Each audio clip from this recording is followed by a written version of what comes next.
I'm sitting out here enjoying this blessed rain, and just a reminder that no matter how confused and lost we seem to be, God is good. Join me in prayer, please. Our most gracious Heavenly Father, we do thank you for all the blessings you give us every day. And we thank you for the opportunity to serve you in ways that we never imagined. We ask your blessings on this service and pray that very soon we can all be together in our local churches. We ask all these things in your Son, Jesus Christ's name. Amen. Good morning, church family. Today I'm going to read Matthew 13, 24 through 30, and then 36 through 43. He put another parable before them, saying, "The kingdom of heaven may be compared to a man who sowed good seed in his field. But while his men were sleeping, his enemy came and sowed weeds among the wheat and went away.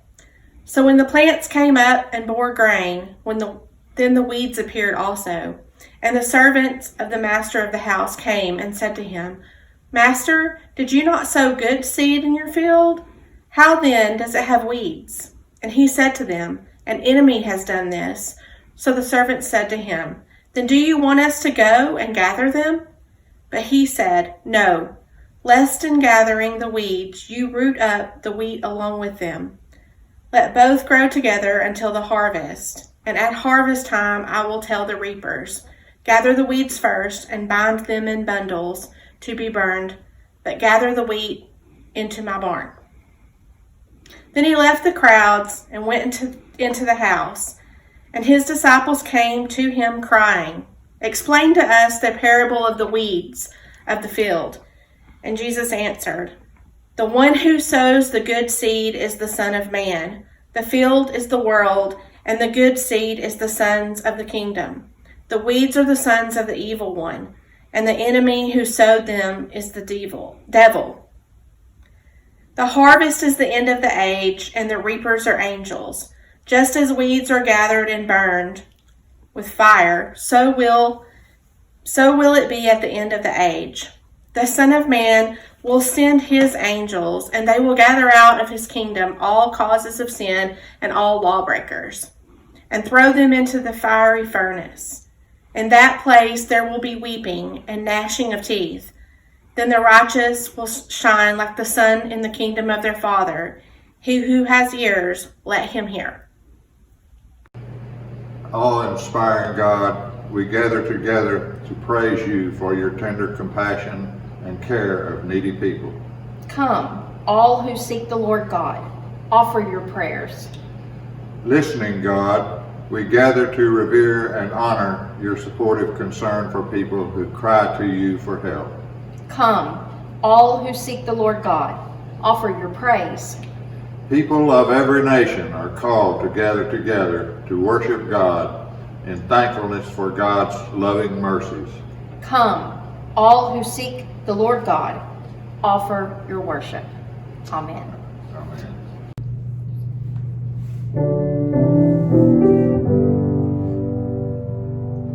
Though I may speak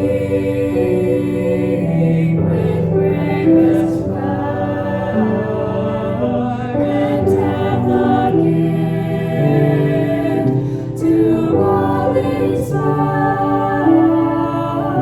and have not love, my words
inward love,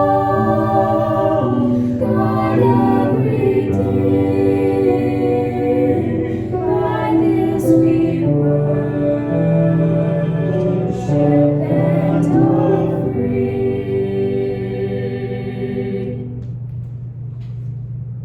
The Prayer of St. Francis. Lord, make me an instrument of thy peace.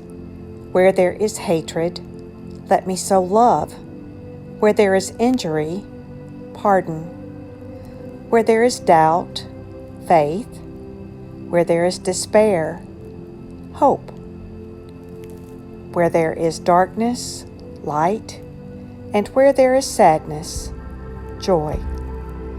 O Divine Master, grant that I may not so much seek to be consoled as to console, to be understood as to understand, to be loved as to love. For it is in giving that we receive, it is in pardoning that we are pardoned, and it is in dying that we are born to eternal life. Amen.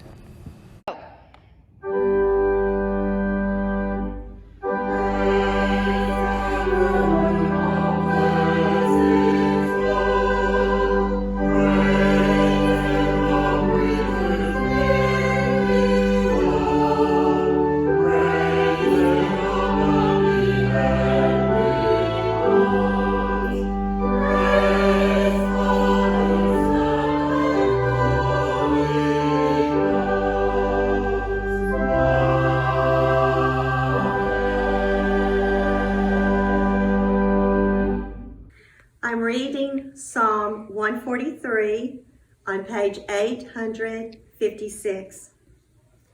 Hear my prayer, O Lord. In your faithfulness give ear to my supplications. In your righteousness answer me. Enter not into judgment with your servant, for no one living is righteous before you. For enemies have pursued me. They have crushed my life to the ground. They have made me sit in darkness like those long dead. Therefore, my spirit faints within me. My heart within me is appalled. I remember the days of old. I meditate on all that you have done. I muse on what your hands have wrought. I stretch out my hands to you. My soul thirsts for you like a parched land. Make haste to answer me, O Lord. My spirit fails. Hide not your face from me, lest I be like those who go down to the pit. In the morning, let me hear of your steadfast love, for in you I put my trust. Teach me the way I should go, for to you I lift up my soul. Deliver me, O Lord, from my enemies. I have fled to you for refuge. Teach me to do your will, for you are my God. Let your good spirit lead me on a level path.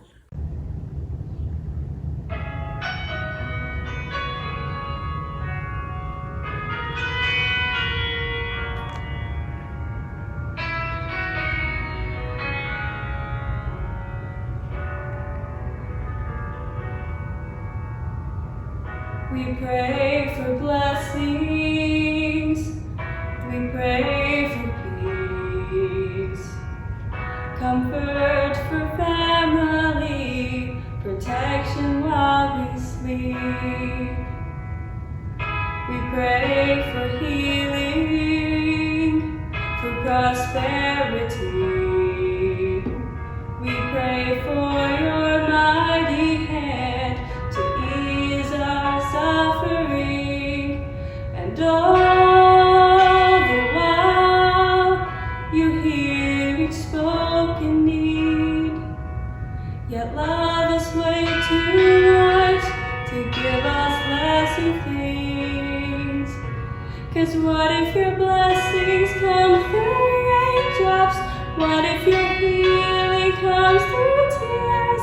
And what if 1,000 sleepless nights are what it takes to know you're near? And what if trials of this life are your mercies in disguise?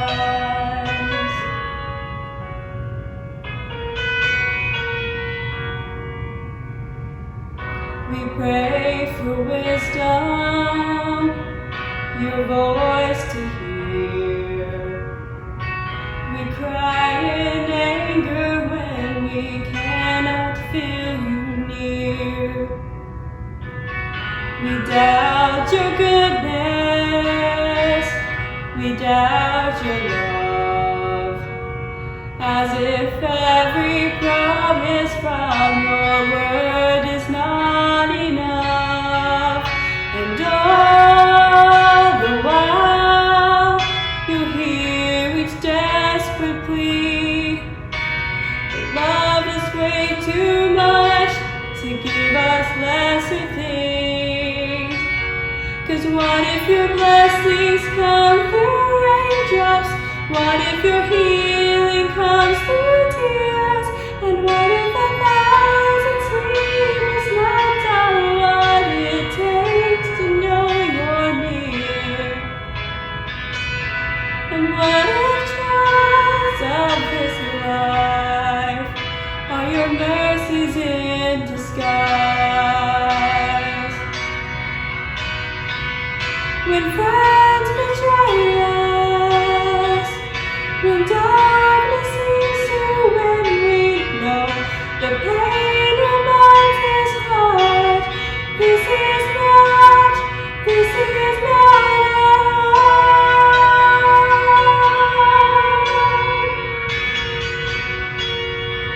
It's not our home.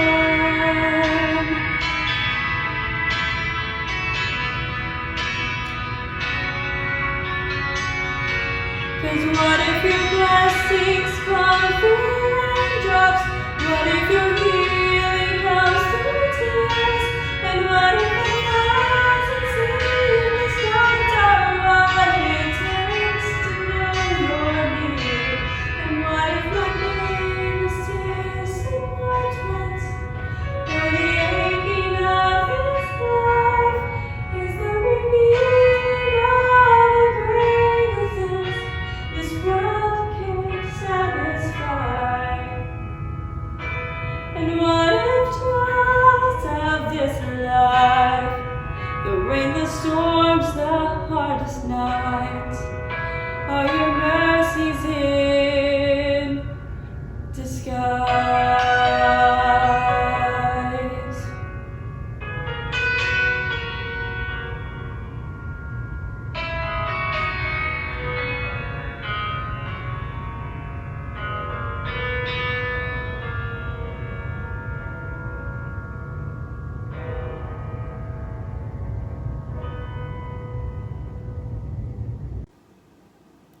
So then, brothers and sisters, we have an obligation, but it isn't an obligation to ourselves to live our lives on the basis of selfishness. If you live on the basis of selfishness, you're going to die. But if by the Spirit you put to death the actions of the body, you will live. All who are led by God's Spirit are God's sons and daughters. You didn't receive a spirit of slavery to lead you back again into fear, but you received a spirit that shows you are adopted as His children. With this Spirit we cry, Abba, Father. The same Spirit agrees with our spirit that we are God's children. But if we are children, we are also heirs. We are God's heirs and fellow heirs with Christ, if we really suffer with Him, so that we can also be glorified with Him. I believe that the present suffering is nothing compared to the coming glory that is going to be revealed to us. The whole creation waits breathless with anticipation for the revelation of God's sons and daughters. Creation was subjected to frustration, not by its own choice. It was the choice of the one who subjected it, but in the hope that the creation itself will be set free from slavery to decay and brought into the glorious freedom of God's children. We know that the whole creation is groaning together and suffering labor pains up until now. And it's not only the creation, we ourselves who have the Spirit as the first crop of the harvest also groan inside as we wait to be adopted and for our bodies to be set free. We are saved in hope. If we see what we hope for, that isn't hope. Who hopes for what they already see? But if we hope for what we don't see, we wait for it with patience. Good morning. Hope this finds you well. I'm Pastor Melanie Tubbs of the Augusta and Bald Knob United Methodist Churches. We are so glad that you decided to join us for worship this morning. Let us go to God in prayer. Dear Holy God, I pray that you would touch every heart and every mind, wherever they are, whatever time they are watching this, in whatever condition they find themselves, for whatever reason, God, that brought them here today. I ask that you would bless them. I ask that you would be with us all as we struggle to figure out new ways of doing things, of following you. And I ask specifically right now that either through me or in spite of me, you will illuminate Paul's words today. I ask this in your holy name. Amen. Jaden read to you from Romans chapter 8, and if you joined us last week, you know that I'll be preaching from Romans for a few weeks in a row. And the letter to Romans was one of the letters attributed to Paul that Bible scholars believe actually truly was written by Paul. Not all of them were. And he's writing to the church in Rome, a church that is one of the few Christian churches that he was not responsible for starting. So he's writing to them and telling them that he hopes to see them soon, trying to give them encouragement and just connect with them. In the part that Jaden read for you today, he says, I consider that the sufferings of this present time are not worth comparing with the glory about to be revealed to us. That the creation waits with eager longing for the revealing of the children of God. He goes on to say, we know that the whole creation has been groaning in labor pains until now. And not only the creation, but we ourselves who have the first fruits of the Spirit groan inwardly while we wait for adoption, the redemption of our bodies. Paul was writing in a time when Christian persecution was a real thing. Not some of the things that we talk about being Christian persecution today, but Christians were actually being stoned to death, beheaded, crucified. And so Paul is writing in a time when the idea of suffering, labor pains, as he calls them, is very real. And those in Rome were certainly experiencing it. And so how do you offer encouragement when the situation is like that? Here they are attempting to spread the word of God, and everywhere they go, authorities are attacking them. People are dying. And it might be easy for the church to decide that maybe this wasn't the time. Maybe they should go into hiding. Maybe they should stop trying to spread the word of God. Maybe they should just worry about protecting themselves, just themselves. Hiding. And Paul says, then all of this would have been for nothing. Everything that has happened so far, the life of Christ, the entire history of the Jewish people would have been for nothing. And those of us who have experienced Christ know what the fruits of this labor will look like. And it's our job to make sure everybody else does. The obvious analogy here is with childbirth. Even if you're not a woman who has given birth, you have seen it in movies and you have family members and friends who have given birth, and you know that childbirth is one of the most painful things that any human body can experience. But it's also said that it's one of the things that you forget the most quickly, because immediately when the worst of the pain is over, there's this little tiny human for you to love. And so when Paul talks about labor pains, that's what he's talking about. This pain that they're going through is a labor pain. They're in the midst of giving birth to something new. And that's never easy. It's sort of silly. It's not nearly as a deep or profound analogy. But I could not help myself all week long as I was preparing for this sermon. I kept thinking about my tattoos. Like I said, I realize it's not all that deep and profound, but the first one that I went to get only took about 5 minutes. It's this really small little word on my foot. And I moaned and groaned and thought it was the most awful pain I'd ever felt. The entire 5 minutes. It felt like 3 years. Like, seriously, I was a big old baby. By the time I went in for my third one, I knew what to expect. And so even though it took a lot longer and there was a lot more shading, and so it was really more painful than the first two that I'd had, I knew what was going to come at the end of it. And I knew that it would in fact be over and not last for 3 hours. And so it was easier on me to suffer through that pain because I knew what was coming at the end. Now, like I said, I know it's not a deep and profound analogy, but it's the one that kept coming to me as I was thinking about this scripture this week. We're living in a time of the unknown. When I send things out to my church leadership, I honestly don't know if I'm talking to them about getting back in person in October, in December, next year. I don't know. I don't have any idea.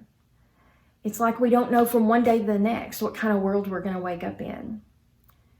And people are hurting. They're scared. People have lost jobs. They're afraid of becoming homeless. Children are stuck at home, some of them in bad situations, some of them just children who need to see other children and play.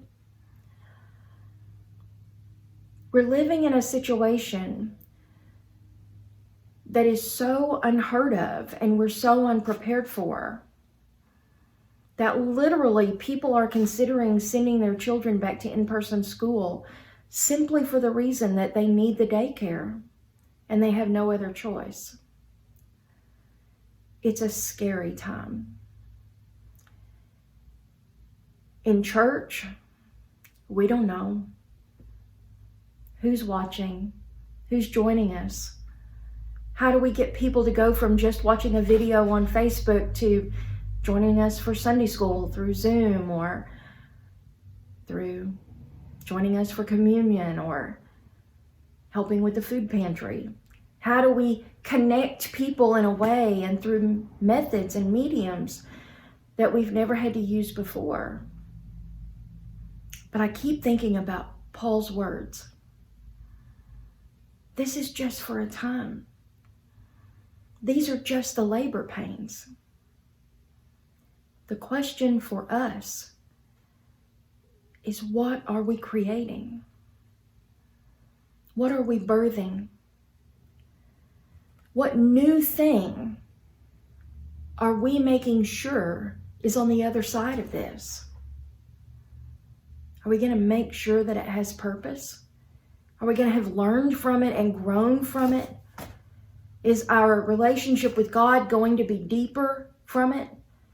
Our relationship as a church, as a congregation, as a worldwide congregation, connected through so much more than just a building?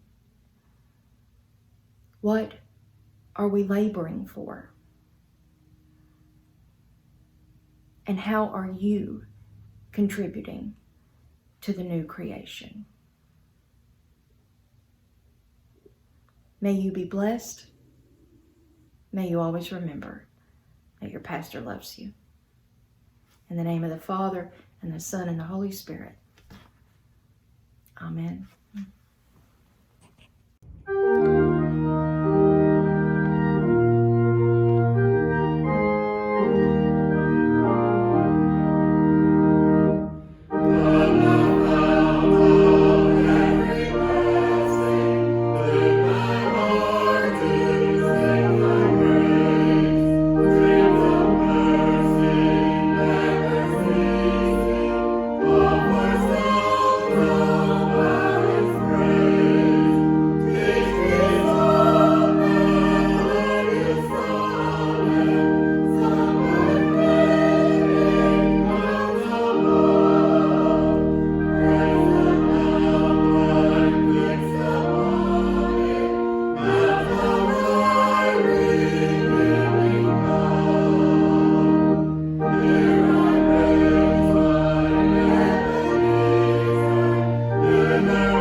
We believe in the one God, creator and sustainer of all things, Father of all nations, the source of all goodness and beauty, all truth and love.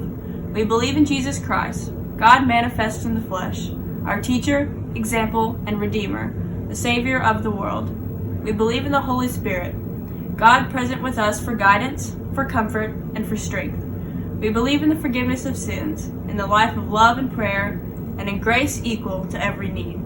We believe in the Word of God, contained in the Old and New Testaments, as the sufficient rule both of faith and of practice. We believe in the Church, those who are united in the living Lord for the purpose of worship and service.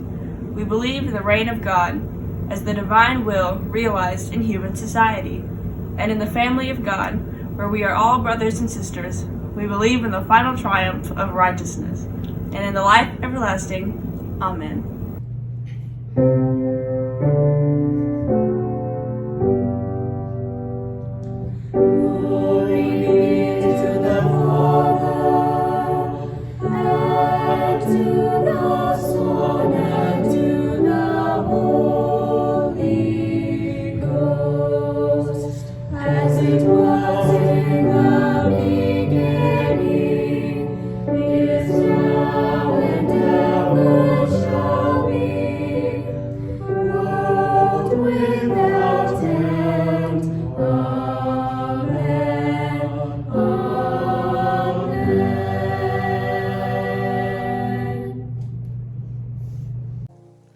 Surely the presence of the Lord is in this place.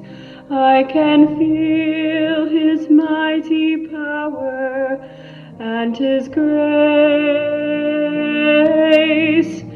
I can feel the brush of angels' wings.